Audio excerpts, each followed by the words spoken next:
शासकीय वैद्यकीय महाविद्यालय तथा सर्वोपचार रुग्णालयातील शवविच्छेदन गृहातील फ्रीजर बंद असल्याने या ठिकाणी ठेवण्यात येत असलेल्या अनोळखी मृतदेहांसह अपघातग्रस्त व घातपात प्रकरणातील मृतदेह कुजण्याचा मोठा धोका निर्माण झाला आहे।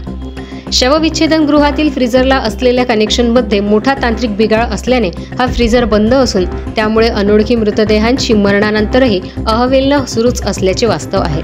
जिल्ह्यातील कोणत्याही पोलीस ठाण्याच्या हद्दीत अनोळखी मृतदेह आढळल्यानंतर तसेच उपचारादरम्यान अनोळखी इसमाचा मृत्यू झाल्यानंतर पोलिसांची प्रक्रिया पूर्ण होईपर्यंत हे मृतदेह शासकीय वैद्यकीय महाविद्यालय तथा सर्वोपचार रुग्णालयातील शवविच्छेदन गृहात ठेवण्यात येतात। या ठिकाणी 12 मृतदेह ठेवण्यासाठी अद्ययावत व्यवस्था करण्यात आली आहे। मात्र गत काही दिवसांपासून येथील फ्रीजर बंद असल्याने मृतदेह ठेवण्यास मोठ्या अडचणी प्रशासनासमोर निर्माण झाल्या आहेत। गेल्या अनेक दिवसापासून शवविच्छेदन गृहातील फ्रीजर हे बंद आहे, त्यामुळे अनोळखी प्रेत तसेच अपघातग्रस्तातील प्रेतांची अवहेलना होत आहे। सरकारने त्याकडे जातीने लक्ष देऊन त्यासाठी नीती उपलब्ध करून देण्यात यावा। शवविच्छेदन गृहातून प्रेत जर ठेवायचं म्हटलं तर ॲनाटॉमी डिपार्टमेंटला आणायला नातेवाईकांना तारेवरची कसरत करावी लागते।